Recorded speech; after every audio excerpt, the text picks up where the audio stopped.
Dear friends and my dear students, myself Dr. P.K. Verma. You all are welcome in the P.K. Verma biology classes. In the previous 6 sessions, I am discussing cell biology, and today I shall discuss nucleus that will include nuclear membrane, chromosomes, as well as the nucleolus. I personally do not believe that nucleolus is a separate organ. That means it is not an independent organ, rather it is a part of chromosome. So you will know all about the nuclear membrane and the chromosomes in this session.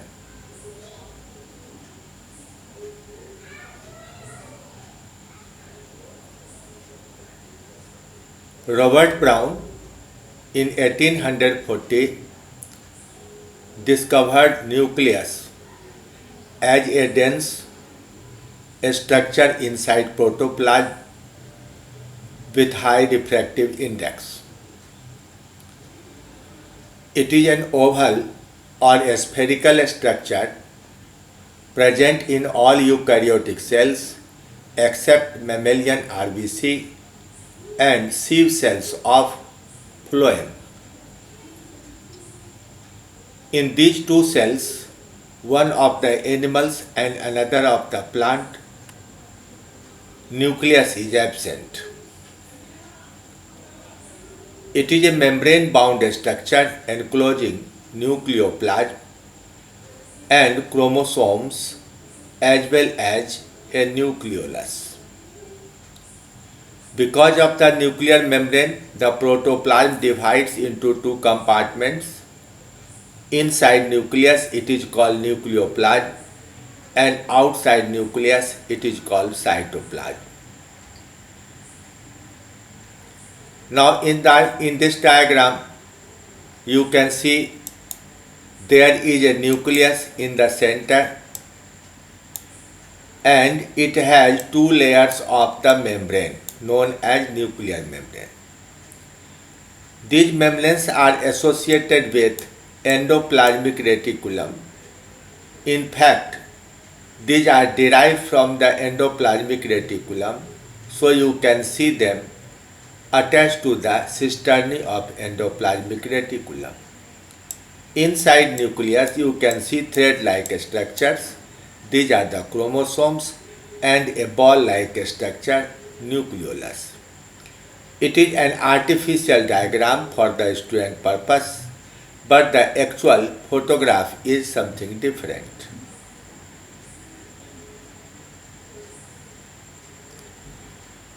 Now come to the first point, nuclear envelope or the nuclear membrane. It is formed by fusion of the cisternae of endoplasmic reticulum. So it is made of two unit membranes and a number of ribosomes may be found attached on its outer surface.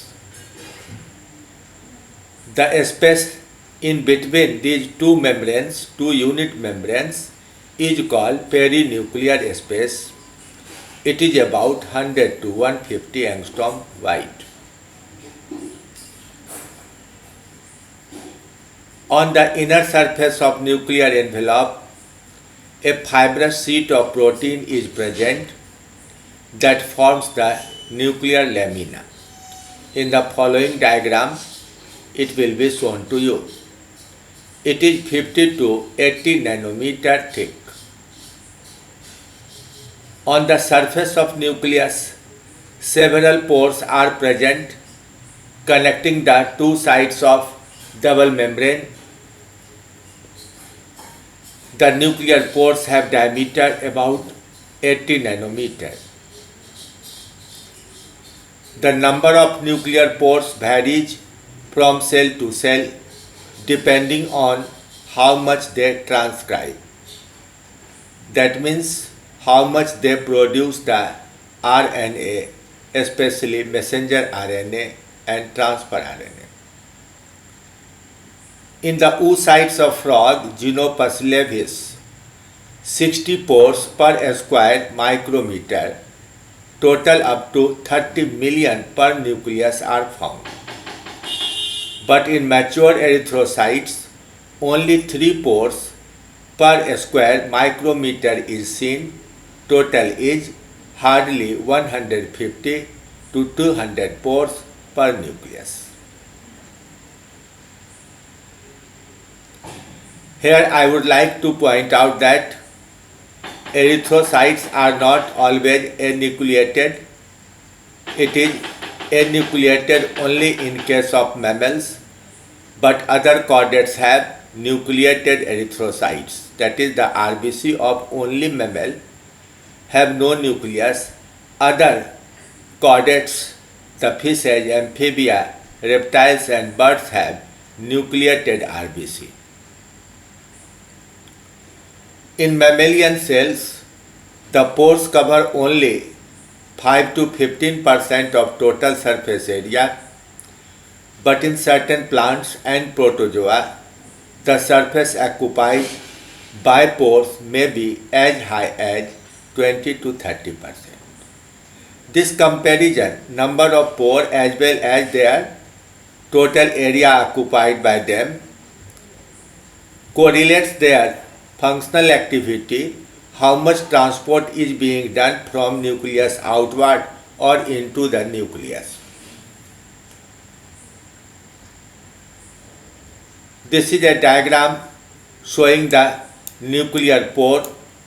It is octahedral in nature. It will be discussed later on.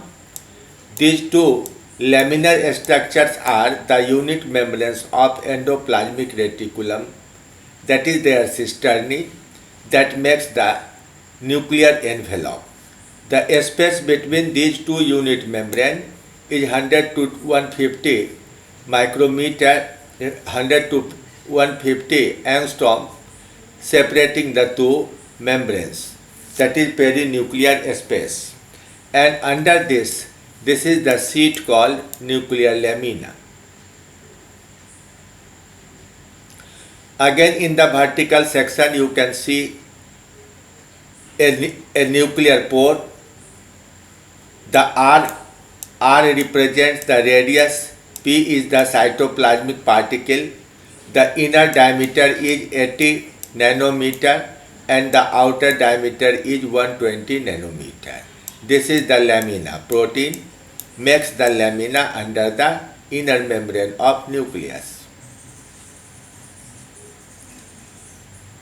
The nuclear pores have octahedral symmetry, and on each radius, that is R, a special cytoplasmic particle P is present.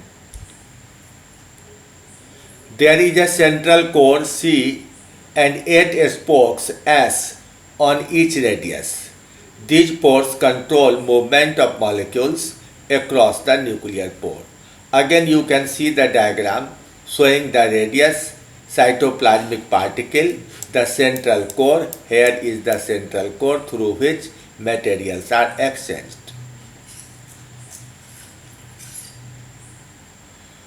All the messenger and transfer RNA are transported out through these pores, but ribosomal RNA is retained because ribosomes are assembled inside nucleus. Before assembly, ribosomal RNA do not pass out of the nucleus.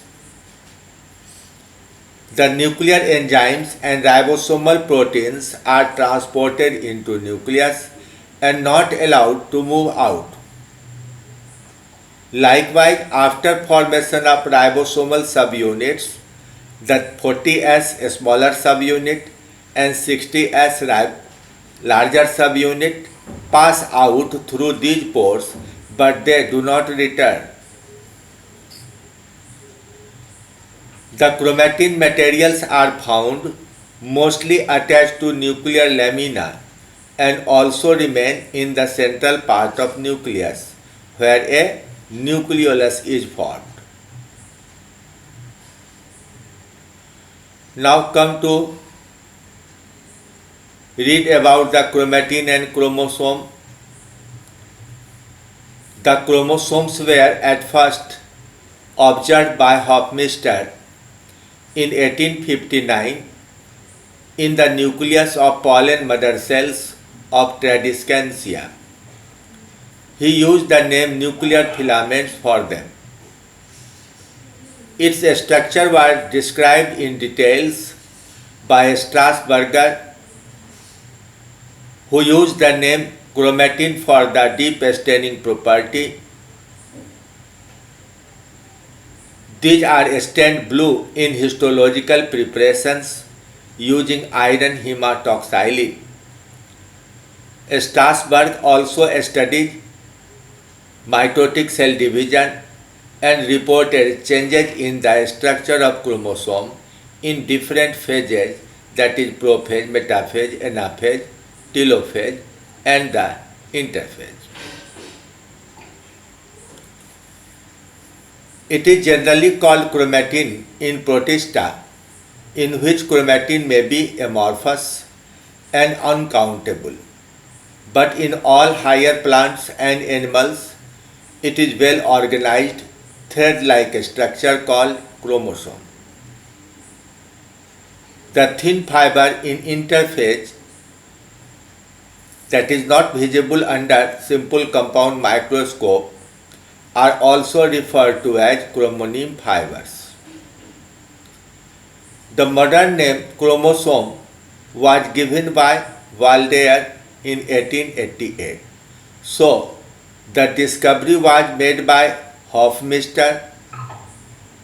A structure was described by Strasburger and the present name chromosome was given by Waldeyer. These three scientists are very important contributors in the cell biology. Now come to the variation in the number of chromosomes. In higher plants and animals, every chromosome has a definite shape and morphology, on the basis of which each one can be identified after staining. One chromosome of every type forms one set that is known as monoploid, 1N. Most algae and bryophytes are monoploid species, as the gametes also are monoploid, and these plants are known as gametophytes. That is, by mitosis the plants form gametes and therefore the cells are gametophyte. The higher organisms have two sets of chromosomes, one inherited from the mother side and another from father side. If you have 46 chromosome, that means 23 is contributed by mother and 23 by father. One copy of each pair is from mother and from father. Thus they have two sets of chromosomes or the diploid, 2N. In many plants, more than two sets of chromosomes may be present, which are known as polyploids. The number may be 4N, 6N, 8N, etc. Now just take examples of some of the plant. The field bean Vicia faba has 6 pairs of chromosomes. Garden pea Pygium sativum has 7 pairs of chromosomes. Onion Allium cepa has 8 pairs of chromosomes. Cabbage Brassica oleracea and radish Raphanus sativus have 9 pairs of chromosomes. Papaya, the Carica papaya also has 9 pairs of chromosomes. Maize, Gia maize has 10 pairs. Rice, Oryza sativa, has 12 pairs. Wheat, Triticum vulgare, has 42 chromosomes, but it is not diploid. It is hexaploid. The base number is 7. They have 6 N. Potato, Solanum taberacum, 24 pairs. Tobacco, Nicotiana tabacum, 24 pairs. Among animals, mosquito, Culex pipens, has 3 pairs. Drosophila melanogaster has 4 pairs. The housefly Musca domestica has 6 pairs. Roundworm Ascaris lumbricoides has 11 pairs. Frog Rana pipens has 13 pairs. Mouse Mus musculus has 20 pairs. Common rat Rattus has 21 pairs. Rabbit Oryctolagus cuniculus has 22 pairs. Humans have 23 pairs, whereas the gorilla and chimpanzee have 24 pairs of chromosomes. So every species has certain definite number of chromosomes, whether it is haploid or diploid.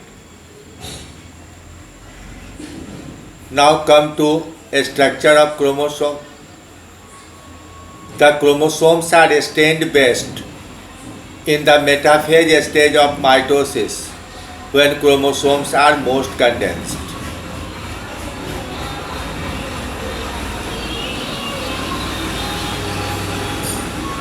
Therefore, most description of chromosome morphology is based on their metaphase configuration.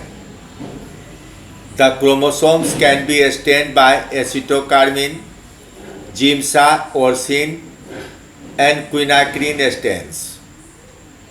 Different parts of chromosomes become stained differently. This property of differential staining is called heteropyknosis, and the specific bending patterns developed along the length.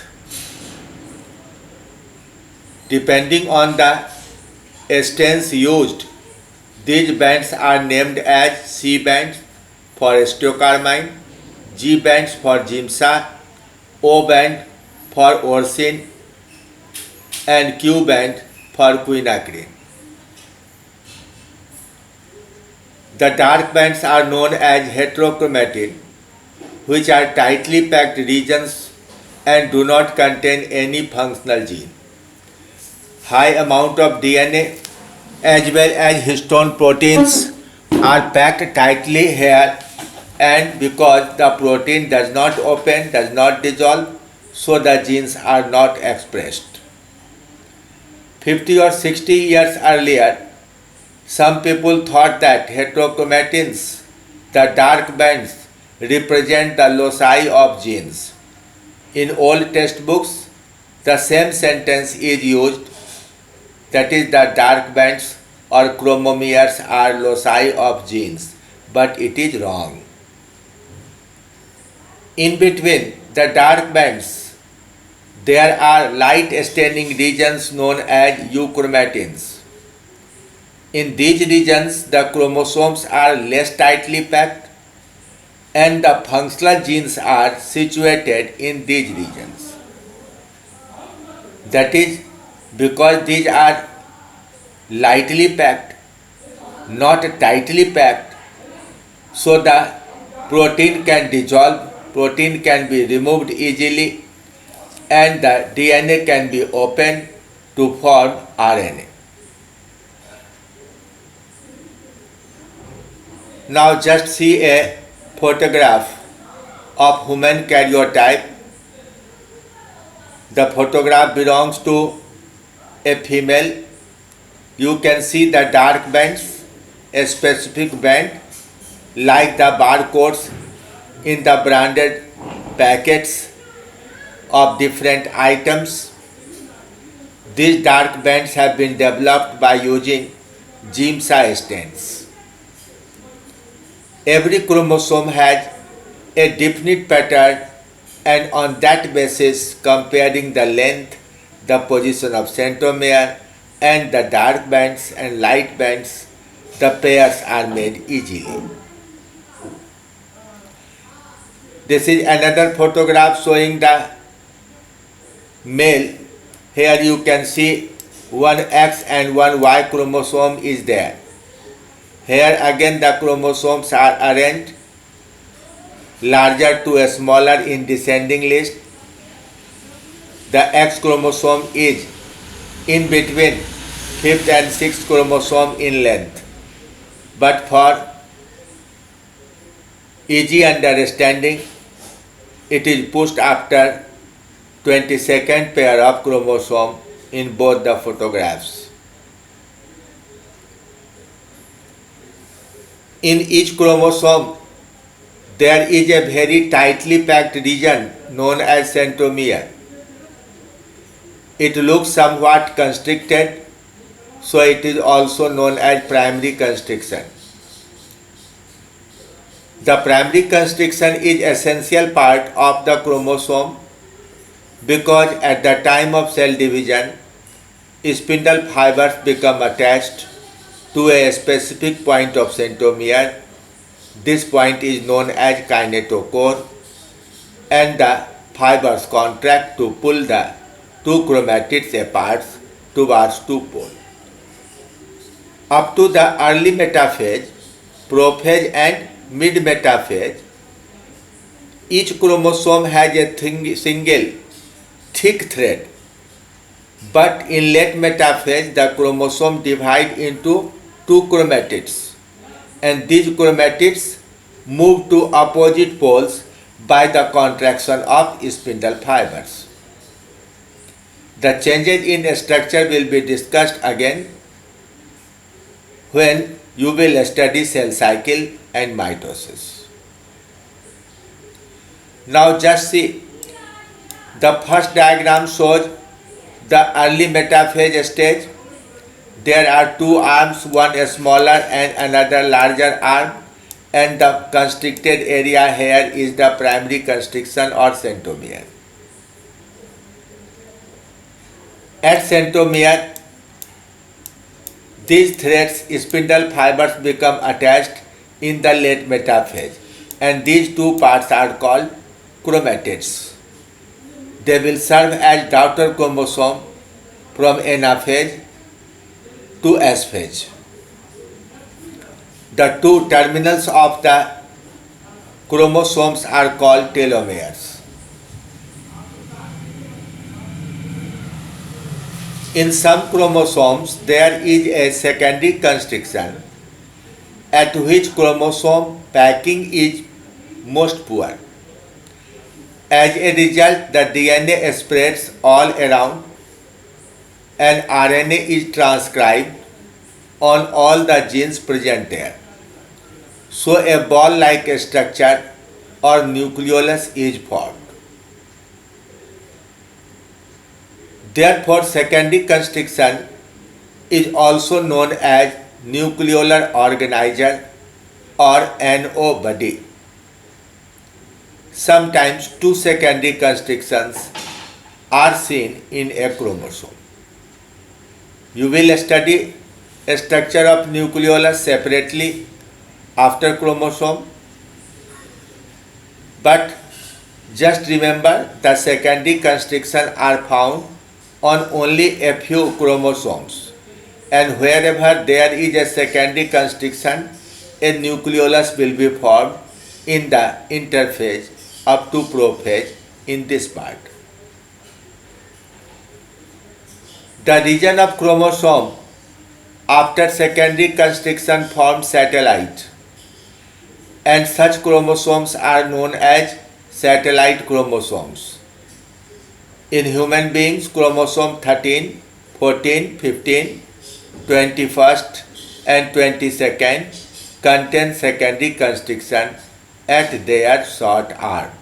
These are all acrocentric chromosomes. The two terminals of chromosomes are known as telomere. You have been shown these things in the diagram.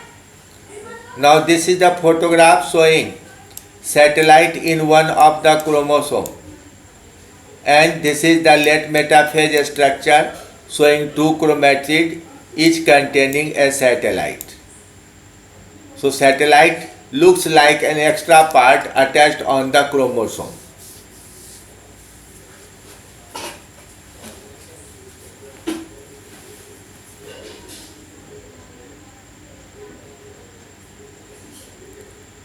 Now, how the chromosomes are classified?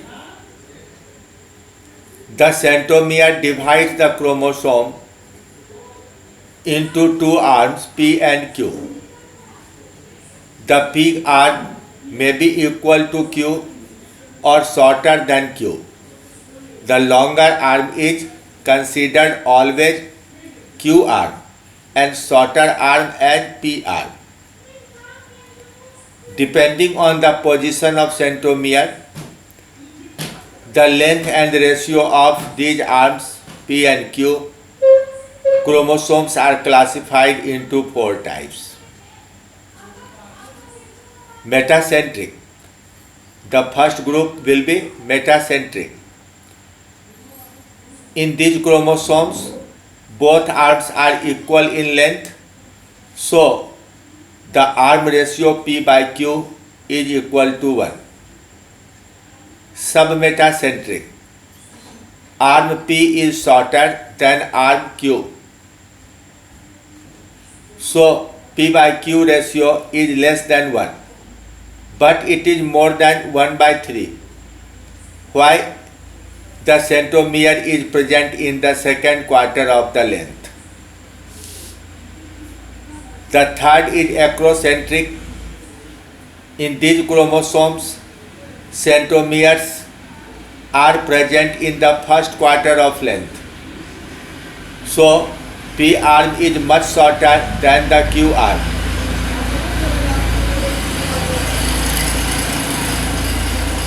And P by Q ratio is less than 1 by 3, but not 0. The last group is telocentric. In these chromosomes, centromere is at one end, so they have only one Q arm and the arm ratio is 0. P is 0, so the arm ratio is 0. Now see them in a photograph, in a diagram. These are the four types of chromosome. First one is metacentric, second is submetacentric, third is acrocentric, and the fourth is telocentric. Their centromeres are arranged at one line. But when the length is regarded as 100% and then the diagram is redrawn, it will look like this. In metacentric, centromere is in the middle of the length. In submetacentric, it is in the second quarter of the length. In acrocentric, centromere has entered into the first quarter. It may be here or here or here, anywhere, but in the first quarter. And in fourth case, the centromere is at one end. So the ratio P by Q equal to 1 for metacentric, P by Q more than 0.33 but less than 1 for submetacentric, P by Q more than 0 but less than 0.33 for acrocentric, and P by Q equal to 0 for the telocentric chromosomes. Now these structures are seen in the mitotic division, dividing cells, particularly in the metaphase, but the fine structure, that is the inner structure of chromosome, cannot be seen by simple compound microscope.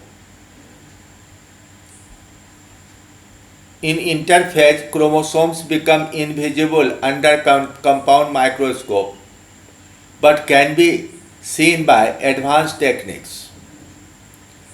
In 1970s onward, our knowledge in chromosome developed much due to development of radioisotopic labeling and electron microscopy. One of the most important achievements is the discovery of nucleosome. Olins and Olins in 1970 discovered a small bead-like structures in the interphase chromosomes and named them nucleosomes. They proposed its structure in 1975, that is, a model was provided. They regarded them to have uniform diameter of 140 angstrom, that is a spherical structure.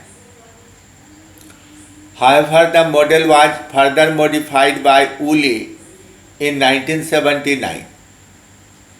He found them as elliptical granules with diameter 110 angstrom only and thickness 60 angstrom.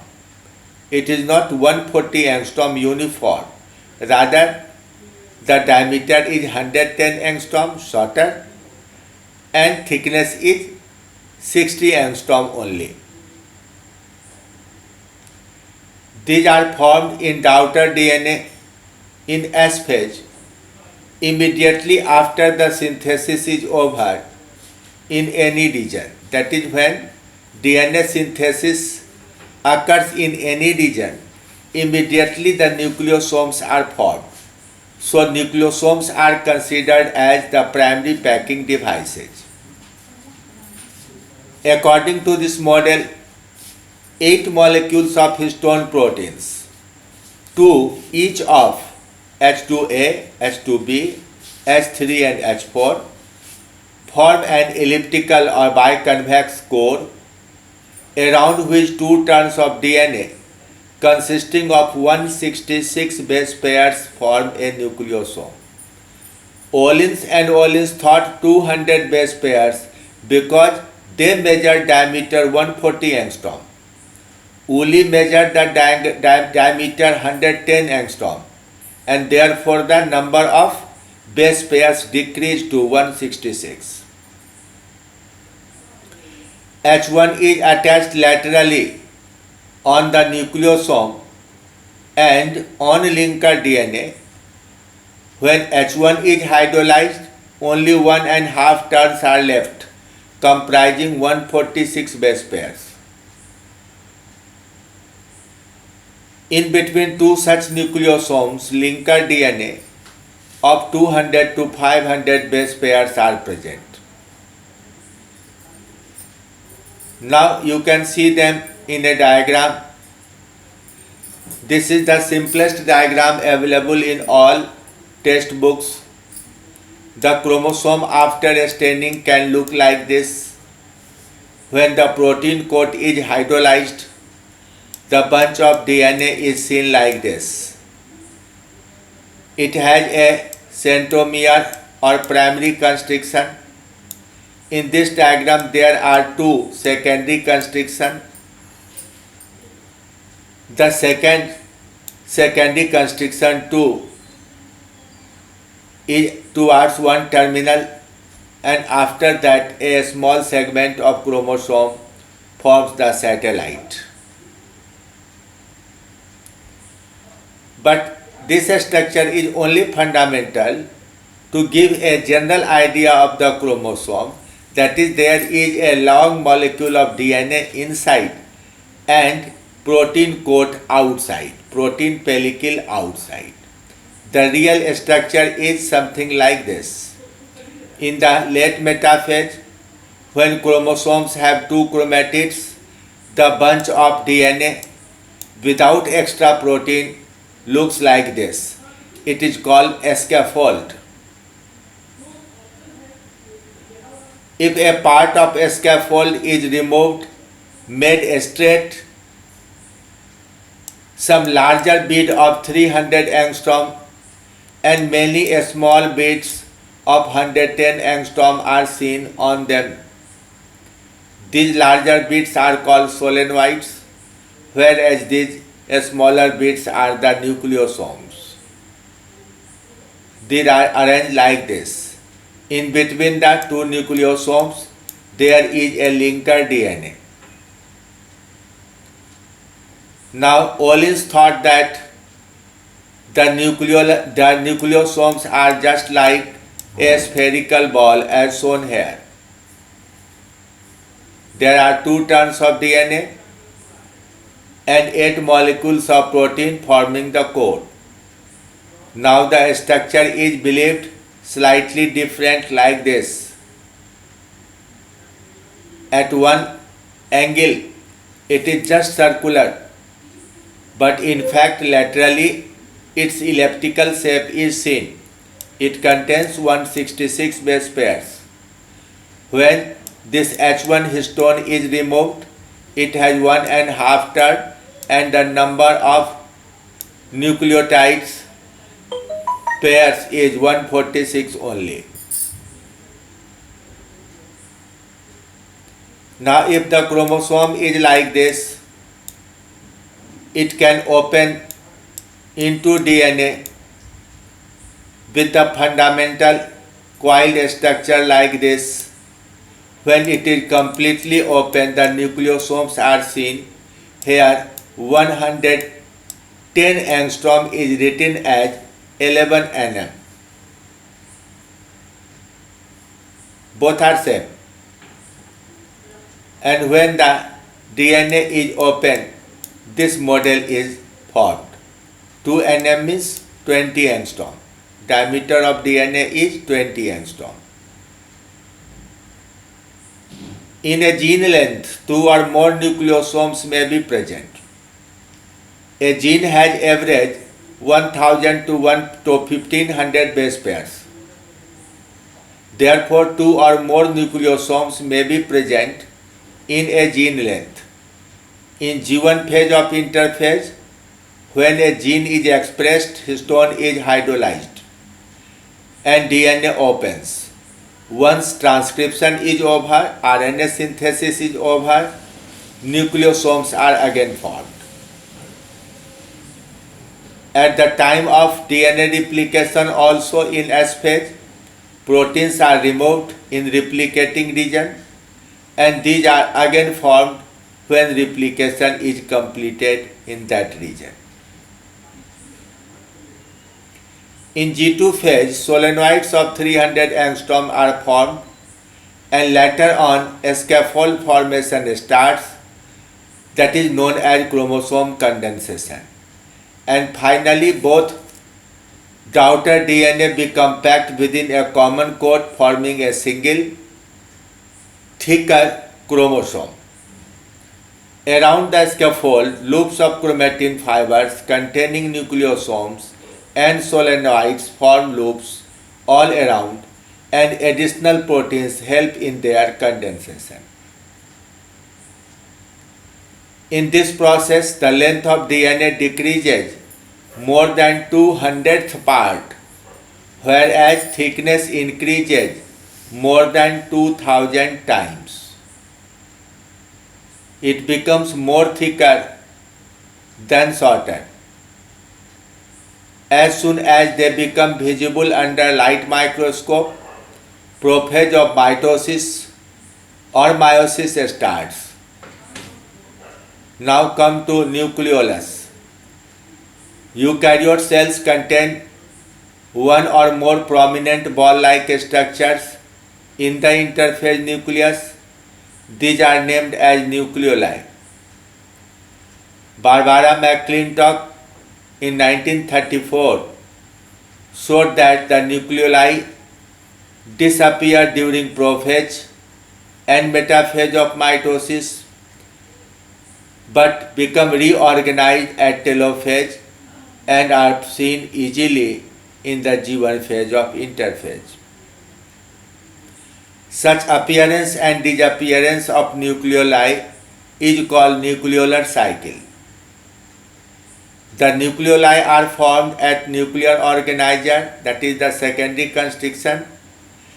At this organizer region, some chromosomes have late and poor condensation, so it looks thin. Hence, it is also known as secondary constriction.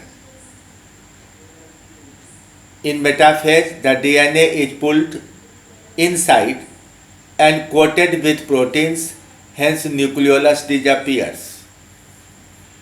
Kasperson in 1940 found that the nucleoli are very rich in RNA content and have two distinct regions, a granular zone and a fibrillar zone. In fibrillar region 200 to 400, genes for the synthesis of ribosomal RNA are present. These genes are expressed in interphase to early prophase. The ribosomal RNA genes form 28S, 18S and 5.8S ribosomal RNA. 5.0 is formed somewhere else out of the nucleolus. So a bunch of DNA, pro-rRNA and enzymes form the ball-like structure or the nucleolus. Because of ribosomal RNA synthesis, eukaryotes have at least one pair of chromosomes with secondary constriction. It is must. In protozoa such as entamoeba, granular chromatin and a karyosome is present. They have no thread-like chromosome and nucleolus-like ball. Rather, uniform granular structures form the chromatin granules, and inside them there is a central dark body known as karyosome. It is same as the nucleolus. Now this is the photograph of a nucleolar organizer. The part near the nucleolus is pars fibrosa, and around nucleolus is the pars granulosa, that is fibrillar region and granular region. This is the fine structure showing the bunch of DNA.